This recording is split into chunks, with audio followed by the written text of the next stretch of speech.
All right. 2 minutes.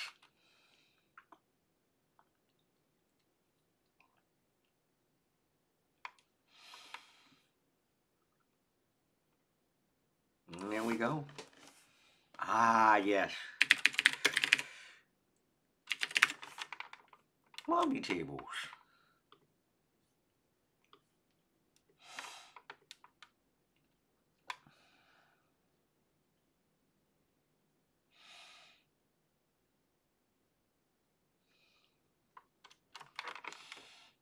All right. Yeah, you're the first, I tickle. You're the first. All right, you know what that means since you're the first. Yep. We're doing exactly Bobby table today. You're the first one. Okay, video check, audio check. Check, check, 1, 2. How we doing? Hey, sluggish trout. Yep. Hey, it's ironically over. Okay, mic check. Video check.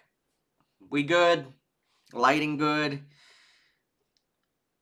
APT student, check. Okay, yep. You're gonna need that information. Actually, you're gonna need to say that again later on this semester. We got something for you. All right, we good. Apparently, there's a watch party going on.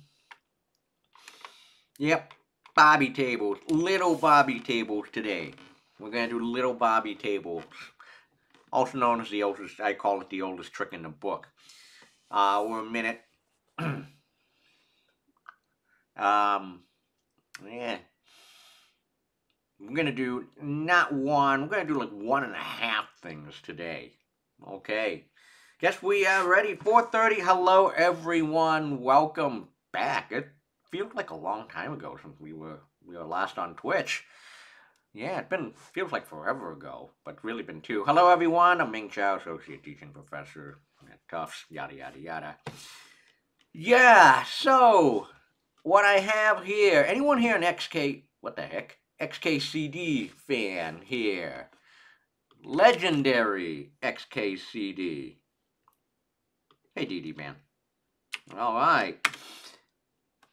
XKCD, great comic for geeks. And this is one of the most famous XKCD, if not most famous comic, especially for tech folks. Kalai, this is yours. Okay, so we got someone here received a phone call. This is your son's school. We're having some computer trouble. Oh dear. Did he break something in a way? And did you really name your son Robert colon close paren semicolon drop table student semicolon that? Oh, yes, we call it, yes. Little Bobby tables, we call him. Yes, hey, Generalissimo. Little Bobby tables, we call him. Well, we've lost his year student records. I hope you're happy. And I hope you've learned to sanitize your database inputs. And today, it's all about Little Bobby tables. The oldest trick in the book, SQL injection.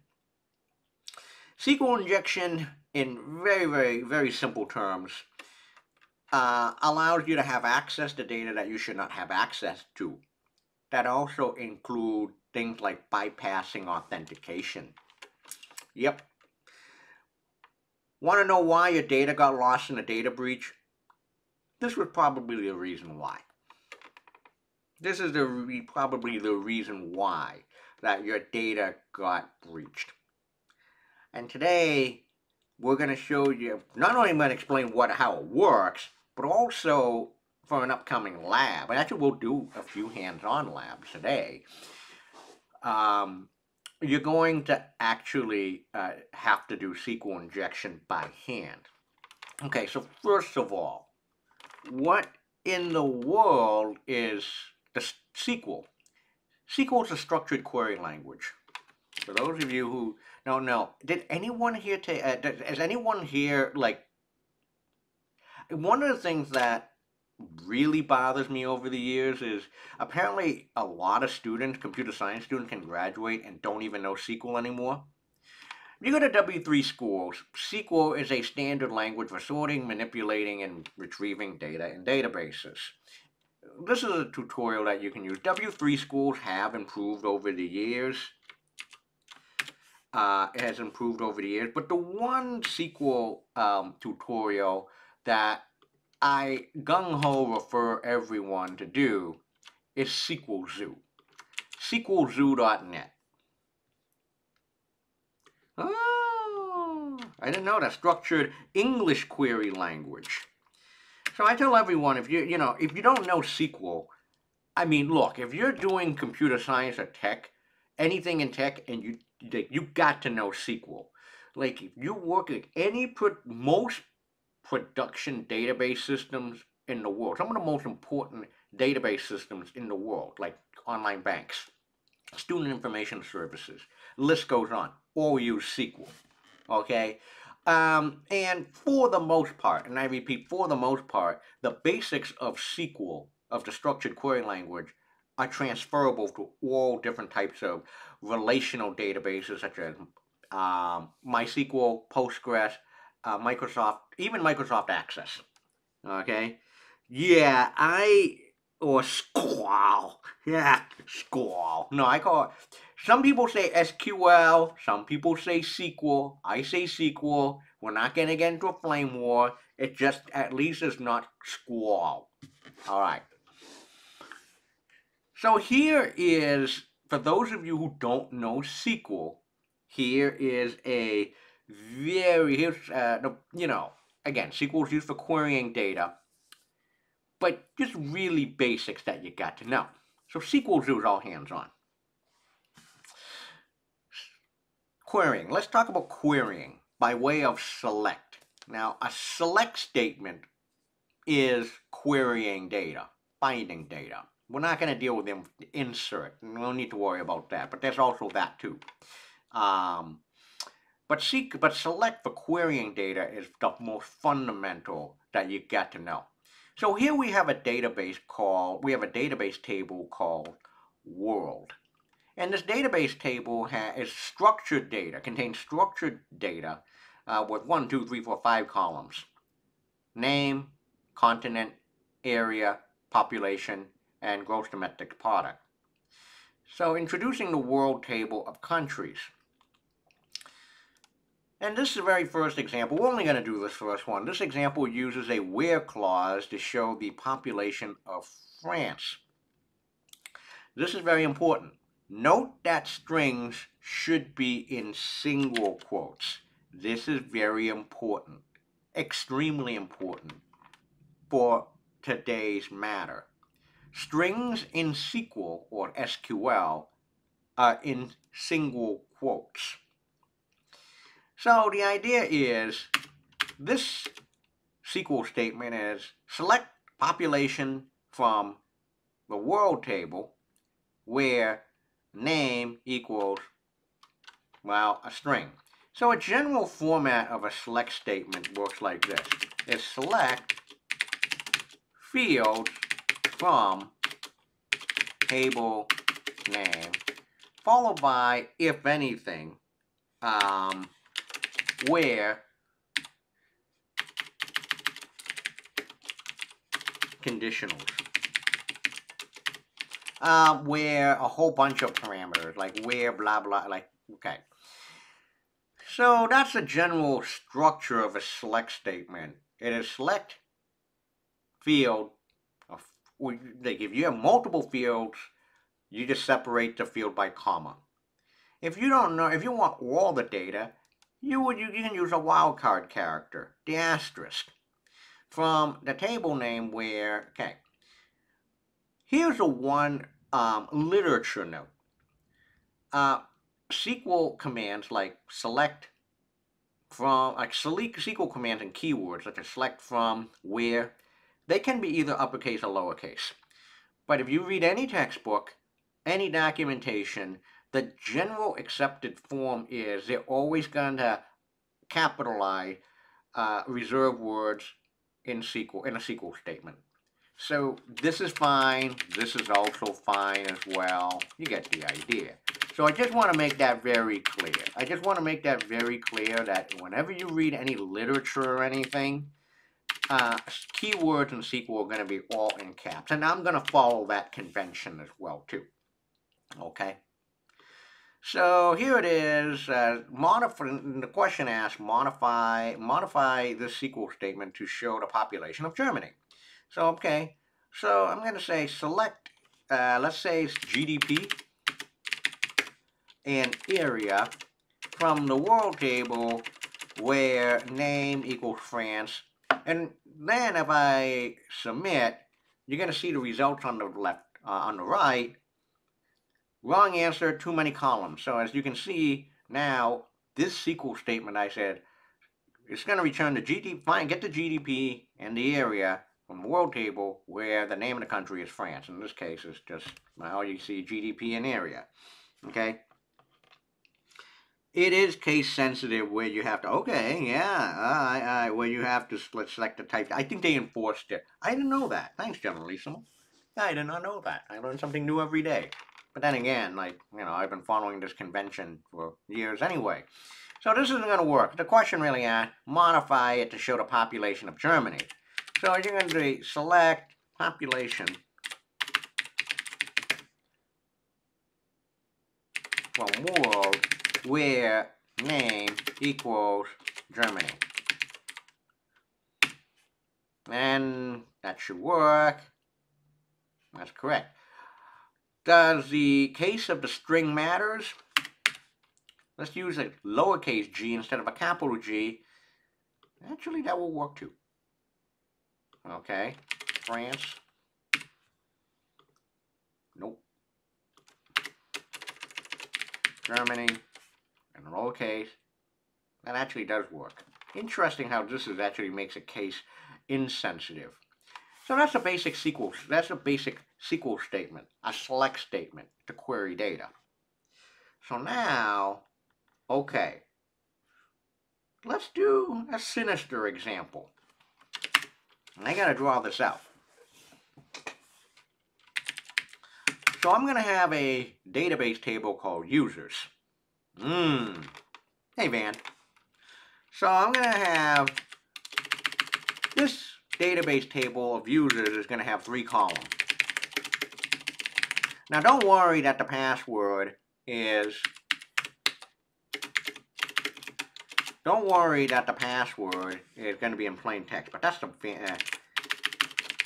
beside the point. So I'm going to have a username Van Cole, and you're going to as hammer time. Don't worry about the password being in plain text. It's not the point. Assume that we have the country Germany and Germany. Would it be case sensitive? It should be case sensitive. But here's the thing.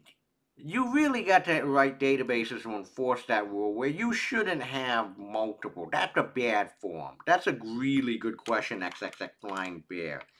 PostgreSQL, local, I think it depends on your relational database. So, SHB 7628. Your password is I have no idea what's going on. 3, I'm going to have my favorite user is Batman. Password is Bruce Wayne. And I'm going to do one more.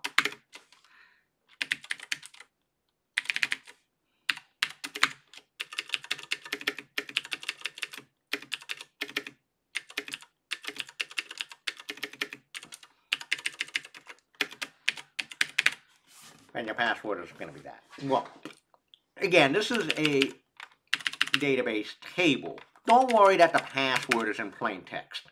Don't worry about it. That's not the point of today. This gets interesting though. So let $username equals the user input the username. Let $password equals user input for password.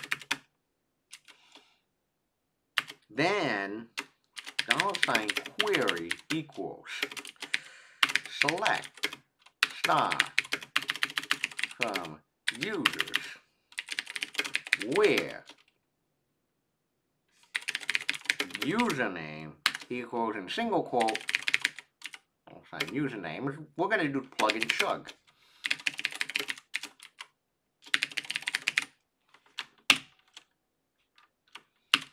Okay. Actually, maybe if I do is yeah, okay, now this is nice. Everything is nice in one line now. So we have a database table called users.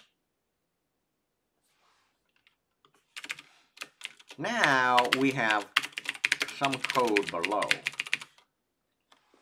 Let $username equals user input for username. Let password equals user input for password. And so now we have a query that works like this. That's literally just going to do plugging and chugging. Select star from users where username equals single quote, and then you inside single quotes the user input for the username, and the password equals as a string also inside single quotes.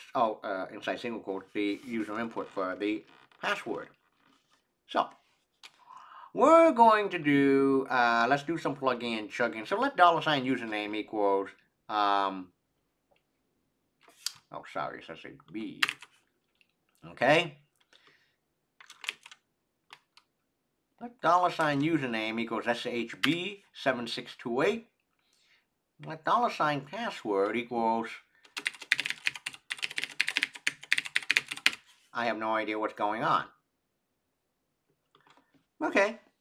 Now, what we're going to do is plug and chug.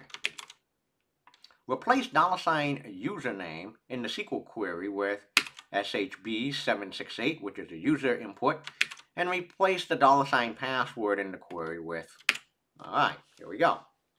So now we have a query, select star from users where username equals single quote SHB7628, single quote, and password equals single quote, capital I, have no idea what's going on, and single quote. Okay? So, what is the end result of the query going to be? First of all, is there a syntax error? No. There's no syntax error for 15. No syntax error. This is going to work. And this is a legitimate SQL statement. Do we have a username of SHB7628? And the answer is yes.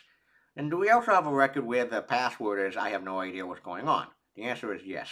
We have a match on both. It's right here. So the result is going to return one record, which is going to be the record for SHB7628 with the ID 2. It's going to be going on. Alright, this works. What about this though? Let's start back again. Okay. What happened if we have user inputted Batman and the password is Robin? So let's do a plug and chug. Replace $username with Batman and then replace $password with Robin. Now the SQL statement becomes select star from users where username equals single quote Batman single quote and password equals single quote Robin single quote. First of all, do we have a username of Batman? Well, yeah, we do. Oh, by the way, horrible mistake I made. It's username, not usernames. Caught that mistake. So, where username equals Batman and password equals Robin. First of all, do we have a record in the users table where the username is Batman? The answer is yes. But do we have a record where the username is Batman and the password is Robin? And the answer is no. We have a record that is of a username Batman, but a password is Bruce Wayne. So the answer is going to return empty result. No results. None. But, okay, so now you have a gist of the structured query language, SQL, and syntax issues. What can go horribly wrong? Let's start at the very top again. This time, let's let $ username be Shaq, and let $ password be single quote O'Neil, for Shaquille O'Neal. Now let's do a plug and chug. Replace $ username with Shaq, and replace $ password with O'Neil. Now we have the following SQL statement, the following query. Select star from users where username equals single quote Shaq, single quote, and password equals single quote single quote, Neil, single quote. What's the result going to be?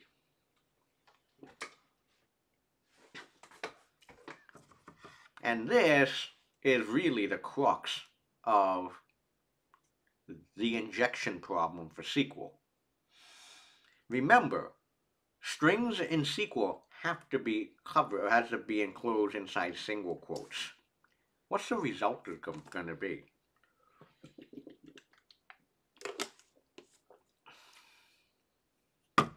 This is a problem. Anyone? Is this going to work? Anyone? Hello? No one chiming in. Be very careful with this one. Hello?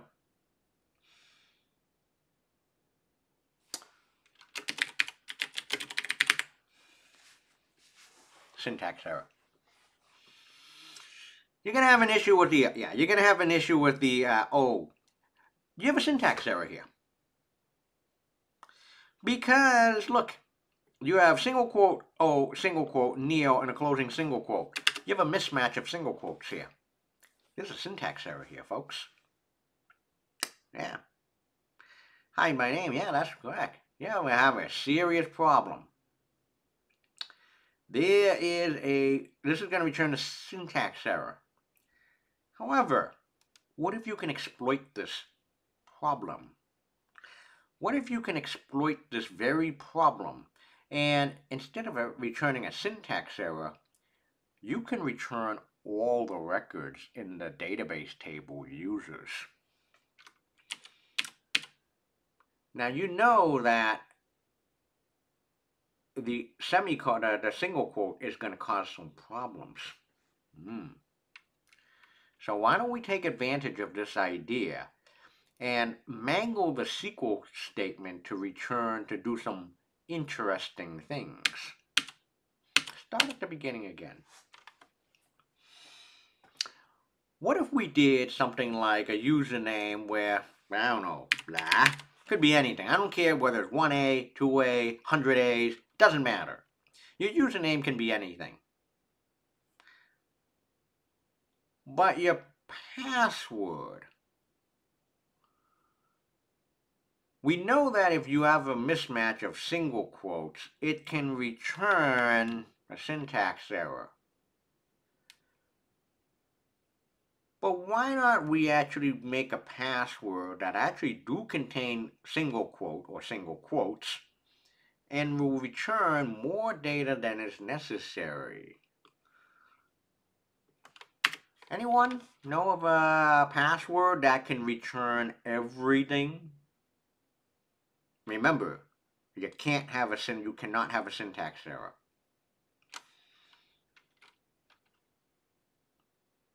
What if the password is A, single quote, or O, single quote, yeah, or whatever it is, or, remember, keywords in SQL can be uppercase or lowercase, doesn't matter, or single quote 1, single quote equals, actually, you could do that too. You can do what it's ironically over as well. You can do that. Or you can do single quote 1, single quote equals single quote 1. I'm doing it the hard way. Check this out. Replace $username with whatever it is, blah. I want to come back to APT. Well, it's unironically over. Will that work too? Let's take a look later on in a bit. But let's do this one first. Replace $password with a single quote or single quote 1 single quote equals single quote 1, no closing single quote. So let's work this out. Select star from users where, now the SQL statement now is, select star from users where username equals single quote blah single quote and password equals single quote a single quote or single quote 1 single quote equals single quote 1 single quote. Is there a syntax error? I don't see one. I don't see a single quote. How SQL evaluates statements is from left to right. So now you have select star from users. By the way, first and foremost, do we have a username equal blah on the users table above? Nope. Do we have a password equals a? Nope. What about 1 equals 1? That's always going to be true the last time I checked. So now this is going to be select star from users where, hey, what's false and false? Boolean algebra. False and false is always going to be false or true. Select star from users. What's false or true? What is anything or true? Really what this statement becomes is just that. Select star from users. And it's going to return all of that. All of the records in the database.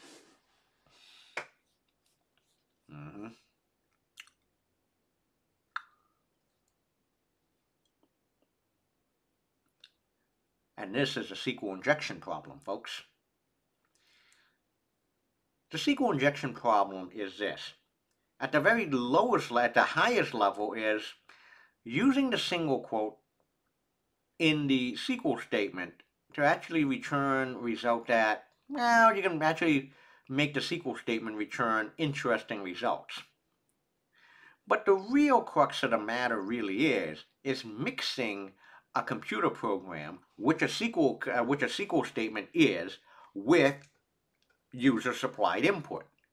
And when you mix the two things together, when you concatenate them together, it's bad news.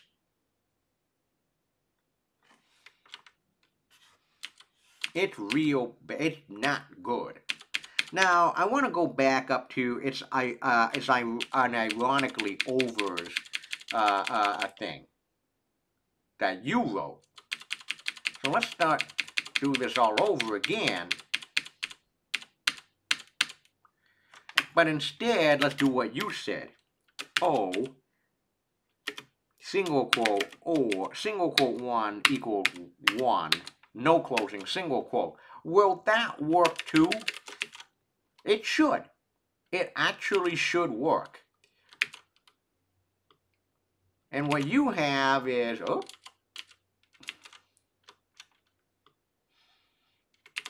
I mean, so this is, it's unironically overs a payload. Select star from users where username equals single quote blah, single quote, and password equals single quote O, single quote, or 1 equals 1. And a lot of systems will evaluate the string this part as true as well. So you're going to get the same result. You're going to receive all these results, all the records. Okay? Yeah, this is real chat. That's not good. And this is the SQL injection problem. It's really mixing of user-supplied input with an actual computer program. More specifically for SQL, it's actually using the single tick mark. There is a fantastic article in Vice magazine, which unfortunately we found out will be closing. SQL injection is one of the oldest tricks in the book. And this is an article by Vice. Vice will be closing very soon. Sad, very sad. So this was written in 2015. History of SQL injection, the hack that will never go away. Over 15 years after it was first publicly disclosed, SQL injection is still the #1 threat to websites. Okay? Hi, one of the hackers suspected of being in a TalkTalk breach which led to personal details of 150,000 people being stolen, used a vulnerability 2 years before he was even born. That method of attack was SQL injection, where hackers typically enter malicious commands into forms on a website to make it churn out juicy bits of data. It's used to hack World Health Organization employees, grab data from Wall Street Journal, and hit sites of U.S. federal agencies. It's the most easiest way to hack, Worms said. The attack only took a few hours, but for all the simplicity as well as effective in siphoning the digital innards of culprits, SQL injection is relatively easy to defend against. So why in 2015 is SQL injection still one of the latest, biggest breaches around? Remember, this article was written in 2015. Not much has changed since. SQL injection was first probably documented by my friend. I want to give a shout out to Rainforest Puppy, Jeff Forrestal, and Frack. Structured query language is a programming language used to manage databases, and its essence is when it's, yada, yada, yada. But Forrestal has found that typing certain types of command would force a server to reveal information stored on it. People can possibly piggyback SQL commands. Yeah.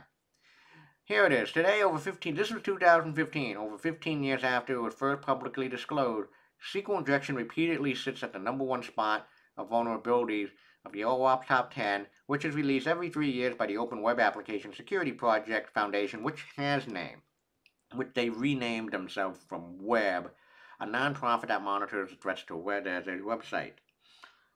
Is there such a thing as string size that can be declared and defined in stored procedures that avoid this issue? And the answer is we're going to get to that in a few. We're going to get to that. SQL injection is always the #1 risk. This how reflect just how many instances there are. And this is our friend Troy Hunt. We're going to give a shout out to Troy for haveibeenowned.com, which I talked about earlier today in my other course. Okay? When you go to a page and you make a request, that parses part of the data in the request back to the server, Hunt. For example, you read a news article, and that news article in the address bar, it has ID equals 1. And that gives you news article #1, and then you get another one with ID 2. You get the idea. But with a SQL injection attack, an attacker changes that ID in the address bar to something that forces the database to do something it's not meant to do. Like 1 equals 1 or 1 equals 1. Hunt said, such as returning a private piece of data. Okay, so that being said, where are we going to go from here? Well, folks, what can I say next? Maybe, and I mean maybe, let's take a look at OWASP Top 10. The OWASP Top 10. It's a friendly reminder, and this is 2020. Again, don't worry, Flying Bear, I'm going to get to you.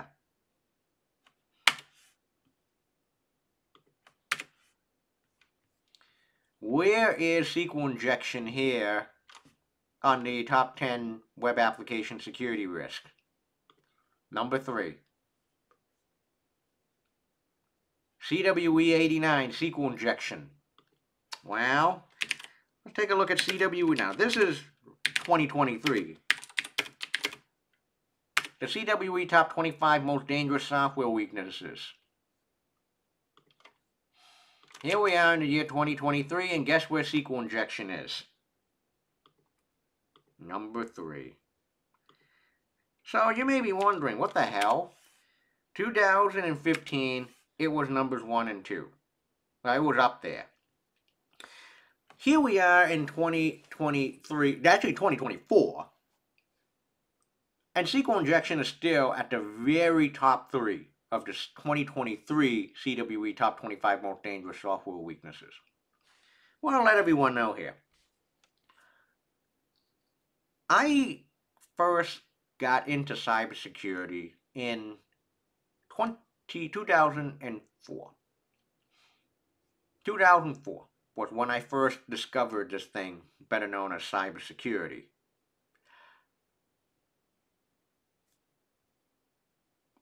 And I have to thank a lot of friends and mentors for that.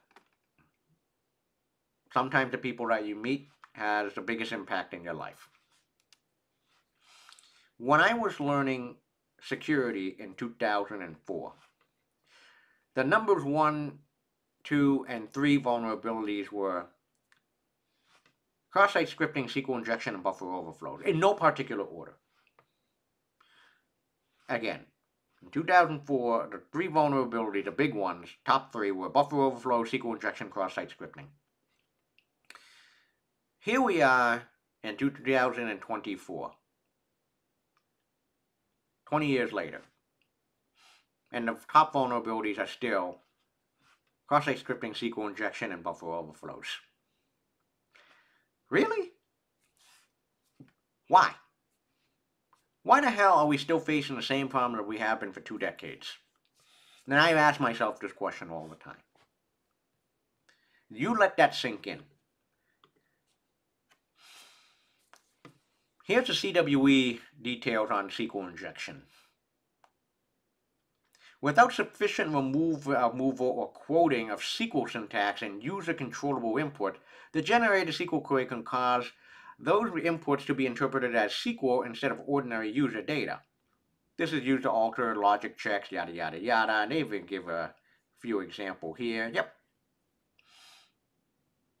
In 2008, a large number of web servers were compromised using a SQL injection attack string.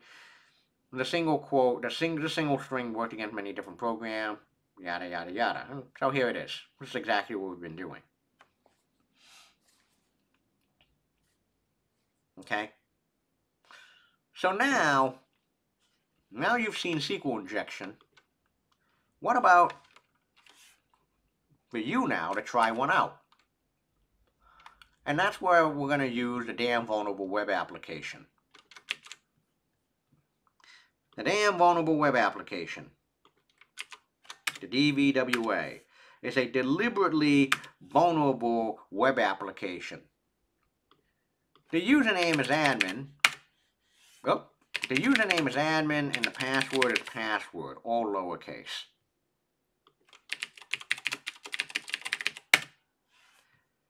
Log in. And this is publicly available for the time being. Welcome to the damn vulnerable web application. Again, this web application is damn vulnerable. This is a tool to help developers like you to better to understand the processes of securing web application, and to aid both students and teachers to better learn about web application security in a controlled environment. Now, the damn vulnerable web application is damn vulnerable. Do not upload it to your hosting provider's public. Yeah, well, I bypass. I need a teaching environment, you know. Go to SQL injection, the exercise. Enter a user ID. 1, oh, okay. 2, all right. 3, all right. 4, all right. Now, I want you to dump the entire database. And I'm going to give you a hint. Oh shit, hold on. Pardon my French. Pardon my French. We need to make this a low security, not impossible. 1, 2, same thing, 3. Just dump the entire database. Here's the source. That's a hint. Go for it. I want you to dump the entire database. Well, bobbytables.com. Does that website work anymore? Hopefully, I don't know if it's safe for work. Yeah, here it is. A guide to preventing SQL injection. bobbytables.com. Want to give a shout out to bobbytables.com.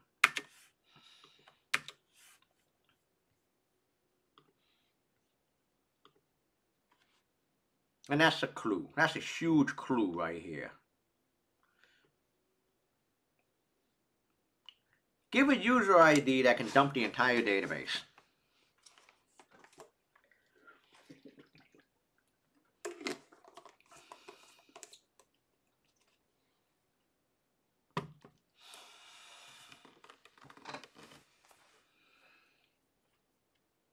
Anyone know of a user ID that you can enter in to dump the entire database?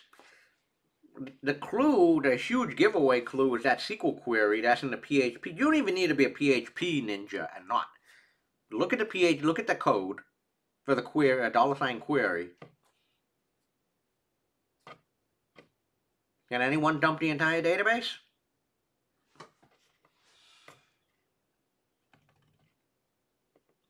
What user ID can you use? This is all publicly available. You can play. Anyone dump it? Dump the entire database.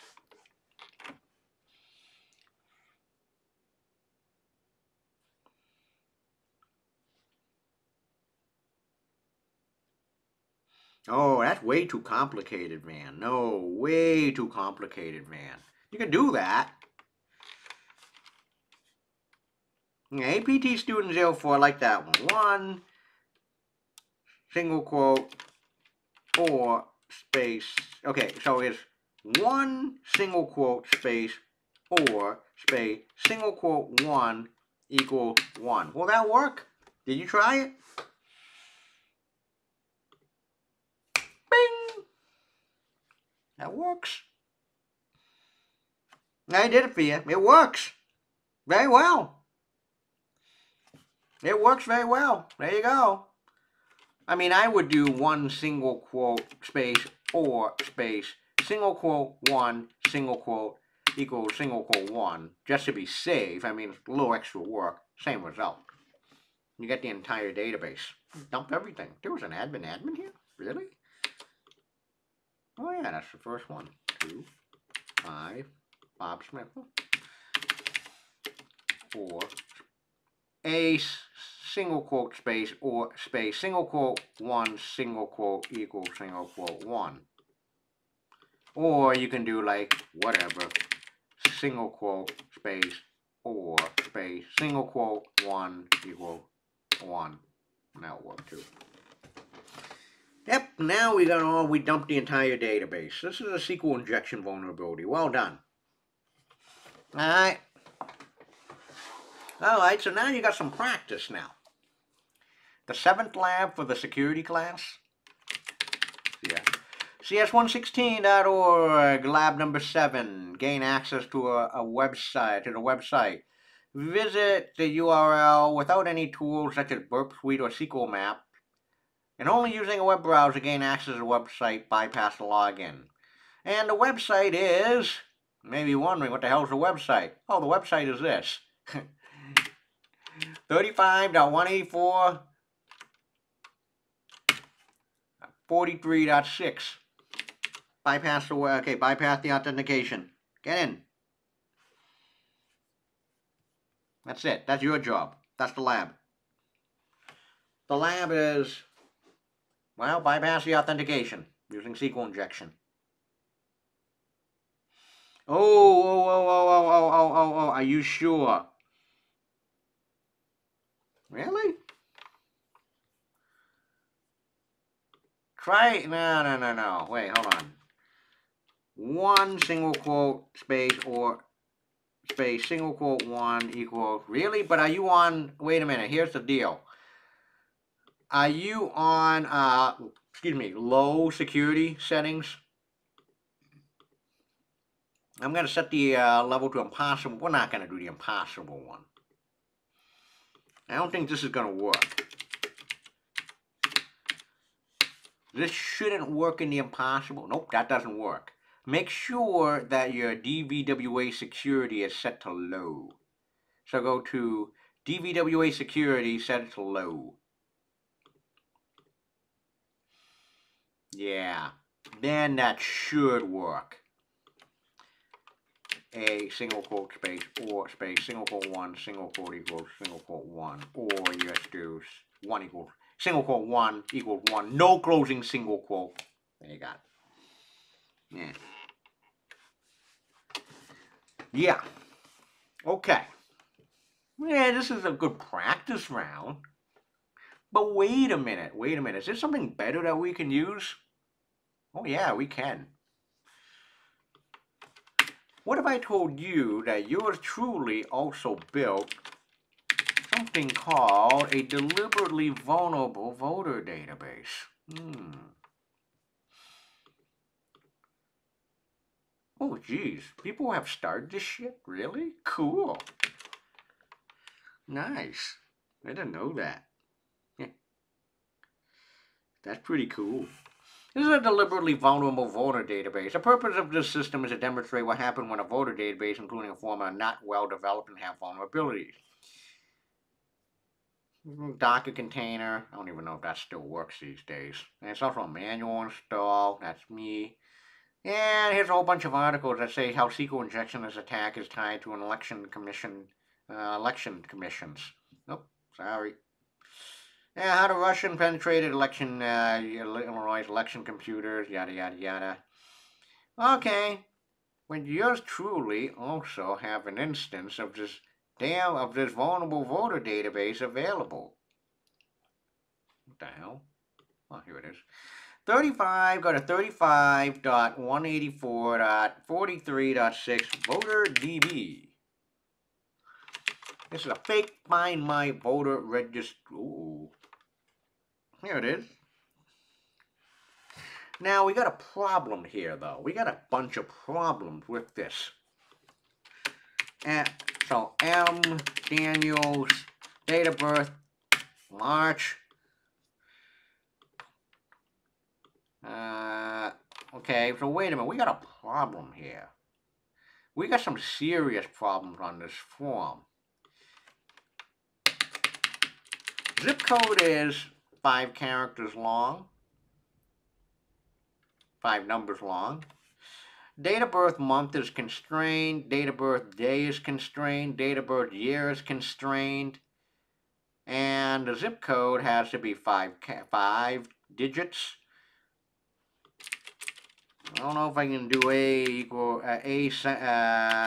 single quote. Nope. No results. Nothing. Not good. Hey, actually, I could do February 31 in this thing, right? Yeah. February 31st, 1994. Oh, that's it. You must check this box. Okay. No results. Wait a minute. I thought there's SQL injection here. Yeah, there is. Yeah, hold on for a second. There's another messed up thing. I want to go back to the damn vulnerable voter database. Damn vulnerable web application. Do you remember the cross-site scripting stored exercise? Oh, this is a test. I'm going to reset the database here so no one actually gets mess around with this. Okay, I need to clear this out for a reason. But I want you to look. It's a very simple exercise here. I'm going to enter in A, B, C, D, E, F, G, H, I, J, K, L, M, N, O. Oh. How come I can't do more than 10 characters for the name? For the message, can I do script alert hacked by M. Daniels? Close script? I can. I barely can. But if I try to add more characters, A, B, C, D, E, F, G, H, I, J, K, L, M, N, O, P, Q, R, S, T, U, V. Oh, that's it. There's a character limit on both the name and the message field. Sign the guest book, and it works. The SQL, the cross-site scripting works in this case. But the issue is there's a constraint in the number of characters you can put in for either the name or the message fields. Why am I illustrating this problem? Because we have the same issue with this fake Find My Voter registration database system too. There is a bunch of constraints, like you can only select from a drop down for the month, for the day, for the year. You have to have a checkbox, and the zip code is 5 characters long. So you can't do like a standard SQL injection payload. No, that's it. But wait a minute. So here's a question. Is there a way? Notice there's a character limit here. If I do a view source on this page, and you notice that the name field, here it is, max length is 10 for the name, max length is 50 for the message. What about the voter database thing? I'll do a view source here. You can see that the date, month, day, and year are pronouns, and you can see that the text field, the max length is 5. So here's a question. Is the constraint enforced in HTML or in the back end? It's in the HTML. It's in the front end. So the cheap ass option is to do a file save as and bypass, like to do a cheap ass, go to your web browser, file save as the page, download the, manual change the HTML. That's the cheap ass option that you can do that. You can do a cheap ass option to do that. But here's a more professional version. There's a more professional way to do this. What instead if you don't do that? And the answer is, can you bypass the parameter directly? Maybe you could. But you'll need a special tool to do this. Not that. Yes, send the API message directly, but it gets better. Let me ask you, how does the web work? Does you remember, can anyone explain how the web works? In the simplest detail, remember how the web works? How does the web work? How does HTTP work? What's the protocol? Yeah, Richard Starr says request response. Right now, when I type in Richard Starr's date of birth, February 31st, like we're becoming like really like dystopian here. Right now, the moment, not curl, it actually not, well, actually you could use curl. You could. Curl is an option. You could do that. But you need to go and dig. And here's the thing, Matt, you could use curl. Curl's a very good option, but you need to know all the field names. You need to find that all out before you run the curl statement. So, yes. Curl is a good option, but you need to do some work in preparation. So now, here I am. I have a form, and what's going to happen is when I hit the Submit Query button, it's going to make an HTTP post request to 35.184.43.6 directly. But what if I told you, is there a way that we can intercept before it gets sent? Is there a way that we can intercept the entire request before it is sent to 35.184.43.6? We intercept that request, the entire HTTP request. We modify anything that we want, bypassing all the client-side restrictions like HTML, like the character length of the HTML. Make all the necessary changes that we need to, and then we submit that. Make the changes, and then make the request directly to 35.184.43.6. And we don't need to go and like try to figure out what field and all this stuff. No, we don't need to do that. Bonus. This tool can also make a sitemap for you if you're going to be attacking websites and web applications. And I want to introduce you to this idea of a middleman. A proxy that can intercept requests before they are sent to the server, before they are sent to a server. You make all the modifications in the world that you want, then you send that. And I want to introduce you to the idea of a web proxy. A web proxy. A web proxy, think of it as a middleman. Now, that can intercept all kind of requests, and then you can make any changes. There's a number of very famous web proxy tools out there. OWASP has something called ZAP. But the one we're going to use is the one that has been trusted by cybersecurity professionals and application security professionals for decades. And that's called Burp Suite. Burp Suite. Burp Suite is an application security testing software made by Portswigger. Go to portswigger.net, Burp. Burp Suite is the most widely used web application security testing tool for vulnerability scanning, penetration testing, and web application security. Now, there are multiple versions of Burp. Okay? Burp also, and I'll talk about the Web Security Academy a little bit later. Burp has a free version called a Community Edition, and there's also a paid version. Friends that I know that does this for a living, they pay each and every year for Burp, and they swear by it. We don't need to get the paid version. We just need to get the Community Edition. The Community Edition is free. It's also platform independent, and it's written in Java. Okay? So here's the difference between the Community Edition and the Pro version. The Community Edition has, this is what we need, the HTTP WebSocket proxy and history tool. They even have a repeater tool for decoding and stuff, and an intruder. The professional version actually have a web vulnerability scanner, so it can actually look for all the OWASP top 10 vulnerabilities and issues in your web application.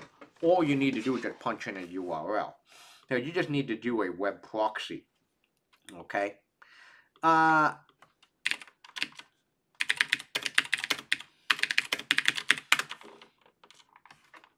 The Burp proxy. Here's the details on how the Burp proxy works. Burp proxy operates as a web proxy between your web browser and target application. Burp proxy is going to run as a server on your own computer. Okay, it is probably the most important part of Burp. All right, so this is how Burp works, and you can just go through the documentation. They got great videos. All right, so I got Burp Suite installed on my computer. So there's a couple of ways. You can install this by way of homebrew, or you can just go straight to the downloads on portswigger.net.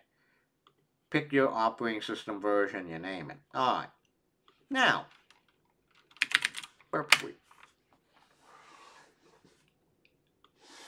This is how Burp's going to look like. I don't need this anymore. Welcome to Burp Suite Community Edition. I am going to hit next. Don't need this anymore, too. Not Burp.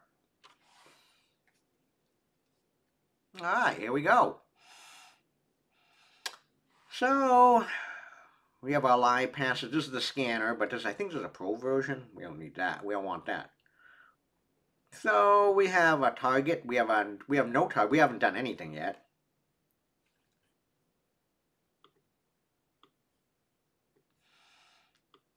We have the intruder tool here. You can actually configure automated attack to send the same request many times. So it's like a bomb, like bomb, like we're substituting like a specific value to predetermined payloads each time. So this is, for example, like brute forcing username and password on a form. But the most important part of Burp is the proxy. Right now, intercept is off. When enabled, requests sent by Burp browser are held here so that you can analyze and modify them before forwarding them to the target server. So how you want to use the web proxy tool with Burp is to open up the web browser, click on Open Browser, and what's going to happen is Burp now comes with its own web browser. It's an instance of Chromium. Google Chrome without the Google branding. Now, right now, intercept is off. And that's important because now we can use the Chromium web browser. What's the damn URL? What's the IP address again? I keep on forgetting. Oh, the target. Here it is.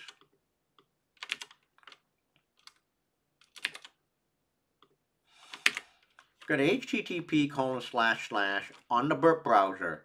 http://35.184.43.6. Go to the voter DB. And here's the fake Find My Registration status. And we're now at the fake Find My Voter Registration page. Okay? Now what I am going to do is I'm going to enter in M. Daniels. Now remember, February 31.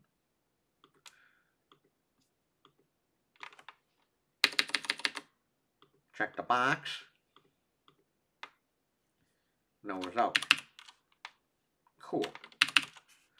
Now, so far, intercept is off. No requests are being held here yet. I'm going to hit the intercept on now. Toggle message interception. I'm going to turn on intercept. Now requests sent here, all the requests that are made on the browser here, on this web browser, will be held here for analysis. Watch what I'm going to do. M. Daniels. Date of birth, I'm going to do February 31st of the year 2001. The zip code is 02155 and check the box. Now, I'm going to hit the submit button. Watch what happens, folks. Hint. Keep an eye on the tab bar. See the browser tab? Did anyone notice something? As you notice, the tab is now spinning. You see there's a spinning wheel here. And the reason why is the request has not been sent. It's loading. Burp intercepted the entire HTTP request. And what Burp, the beautiful thing about Burp is, you can see the request attributes. It's an HTTP post request, not GET, HTTP post. You can see all the request query parameters. There's none. We're not using query string here. But we're using HTTP post, so they have request body parameters. Now, the beautiful thing about using Burp is, if you had to use curl, as Matty Fain said, which is a great idea, you need to know all the field names. First underscore name, last underscore name, DOB underscore month, DOB underscore day, DOB underscore year, zip code, understand, us on. You have to get each and every one of these fields. You don't have to, using Burpberry taking care of that for you. And you can see all the values. And there's a whole bunch of request headers that you can also modify as well too. So remember, all the data input now, look at this. Everything that we've inputted into our form. First name is M, last underscore name is Daniels, date of birth month is 2, date of birth day is 31, date of birth year 2001, zip code is 02155, understand is on. It's all been captured. So the intercept is on, so now I have a choice. I can leave it alone and forward the request, or I can make any modifications that I want here to any of the field, the values. Remember that zip code is only 5 characters long on the form, eh? Remember this? The zip code is only 5 characters long. What if instead of 02155 as a zip code, we do our standard SQL injection payload, let's say, whatever, single quote, space, or space, single quote, 1, single quote, equals, single quote, 1, no closing single quote. You see there's no results here? That's what I'm going to do.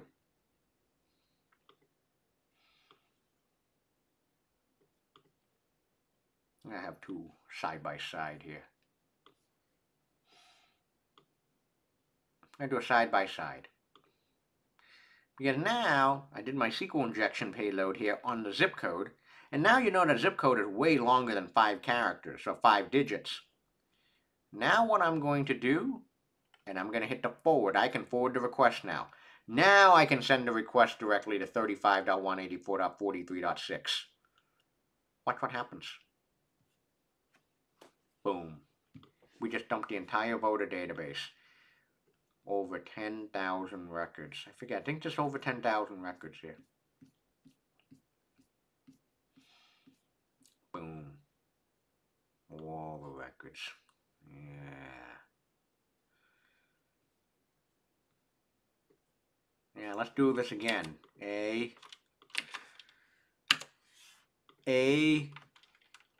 hacker,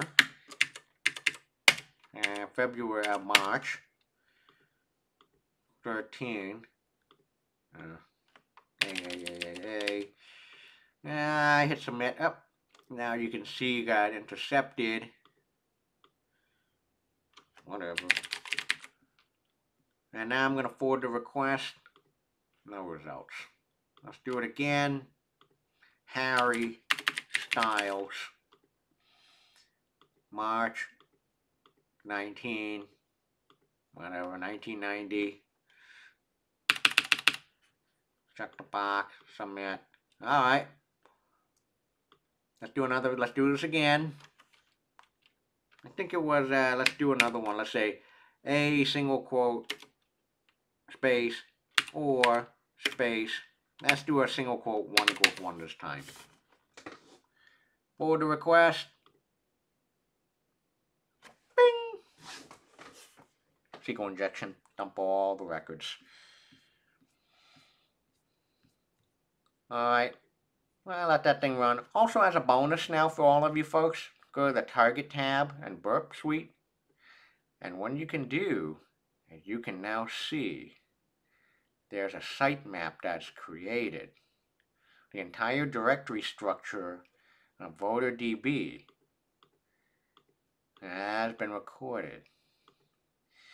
You can also use Burp Suite and a web proxy to actually take a look at how websites work, like Facebook.com. You got a Facebook.com. There you go. You can look under the hood how Facebook really works. Forward.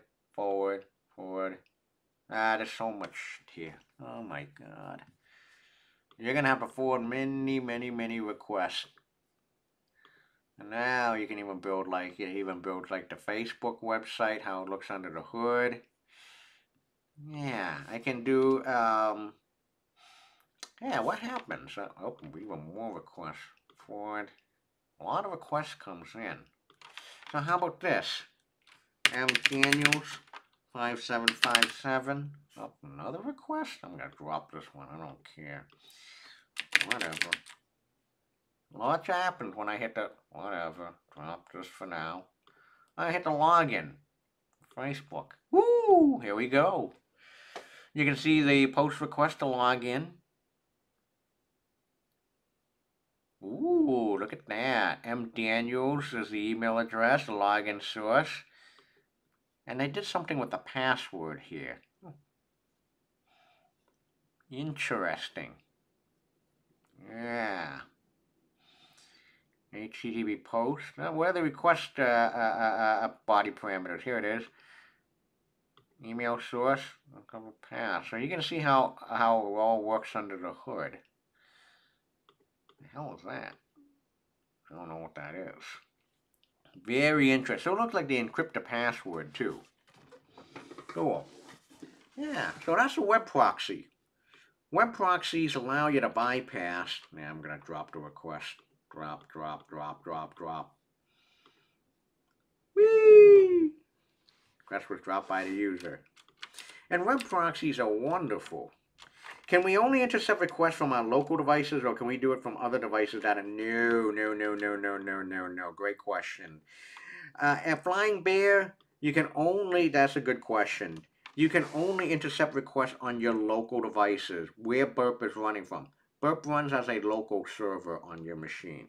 Could someone set up a proxy to intercept traffic like this even though it is sent from HTTPS? Yeah, we just did. That's exactly what we did, Maddie Fain. Yeah, we just did that. Because Facebook is HTTPS. That's already set up for you. Yeah. So if you want to proxy and intercept HTTP traffic on Burp Suite, like stuff that's going between your computer and Facebook, yeah, use Burp. Oh yeah. Yeah, absolutely. Yeah.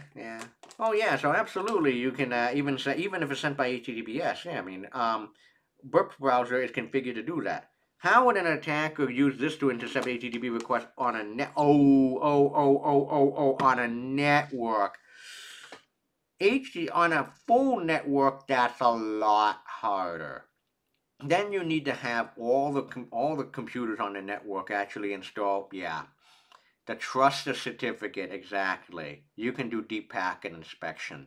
So you need to ask every computer on the network to install a special certificate. Yep. That's the only way, as APT students said. Yep. That's a good question. So how do you defend against SQL injection? And also any injection attacks. Cut the BS. The answer is always never trust user input, never trust user input, never trust user input, never trust user input, never trust user input, never trust user input. There's also something that you can do for SQL injection to prevent is to use the idea of prepared statements. Now, prepared statement is now standard for any programming language, any framework. Like, there's no excuse to not be using prepared statements. Here's the thing. The idea of prepared statement is pretty easy to understand. The root of the SQL injection problem, and this is one of the best Stack Overflow posts I always say, because all signed or just, yeah, everything. Everything. So hold on. So here's the SQL injection thing. So the root of SQL injection is mixing of the code and the data. SQL query is a legitimate program. And this is what we did. What we've been doing. While this code will produce a malicious sequence. This is the Bobby table problem. Select star from users where ID equals 1 semicolon, drop table users. It works because we are adding data directly to the program body and it becomes part of the program so that the data may alter the program. Depending on the data path, we will either have a regular output or a table of users deleted. Now here's what prepared statements are. The idea of prepared statement is this. You never alter the program, it remains intact. That's the point. Now, how prepared statements work is, think of the idea of placeholders. The first thing that happens in prepared statements, and this is why you see question marks used in prepared statements, is the query will always use like question marks, and question marks are user input. First thing that you do is to send a program to the server first. So in this example is prepare the program, select star from users where ID equals question mark, where the data is substituted by some variable called a parameter or placeholder. Note that exactly the same query is sent to the server without any data in it. That's the first thing that goes. And then we are sending the data with the second request, essentially separated from the query itself. So it can't alter our program and do any harm. That's it. So the defend against SQL injection these days is really trivial. Just use prepared statements. Separate out user input from the legitimate program. When you concatenate, when you do string concatenation of SQL queries with user input, that bad. That bad. That's SQL injection galore. And the problem is, why we still have this problem 20 years later is because you clowns, especially all the computer science people and developers, they just never learned the damn thing about security. And that's why over the years, from everything that I have seen, I have really been questioning what's really coming out of computer science and dev schools and all that.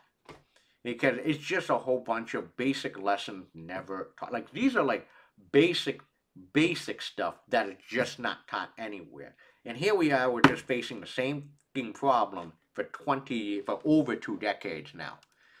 All right, SQL injection and injection attacks. How you defend against them? Validate user input. Don't trust user input. Never mix code and user input data. Like full stop. Like you never trust user input.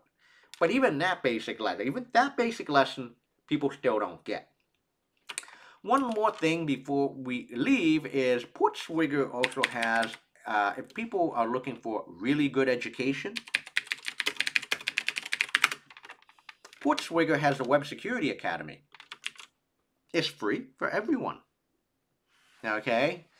Free online web security training from the creators of Burp Suite. You can even do large language model attacks now. Ooh. So here are learning material and labs. No SQL. I'm not talking about that today. SQL injection, what we've been doing. There's 16 labs. In the section, here it is. I explain what SQL injection is, how to find and exploit different types of SQL injection vulnerabilities, how to prevent SQL injection. There you go. SQL injection is a vulnerability that attacks that allows the attacker to interfere with queries that an application makes a database. This can allow an attacker to view data that are not, able to retrieve. There it is. The single quote characters, Boolean conditions like or 1 equals 1. We've done that today. Yeah. So this is nice, free document, really world-class documentation, text learning material. Hey, now there's also blind, second order. So much stuff here. I strongly recommend if you want professional development opportunities and more on web security, go to Web Security Academy by Portswigger. And now, folks, just want to let you know that you all have, like now, everything that you learned today, you should not be spending more than 5 minutes to bypass the authentication, break into this website. This is Lab 7. You have no excuse. Like if you're spending more than 10 minutes, you're doing something horribly wrong. I'll leave it at that. See you next week, folks.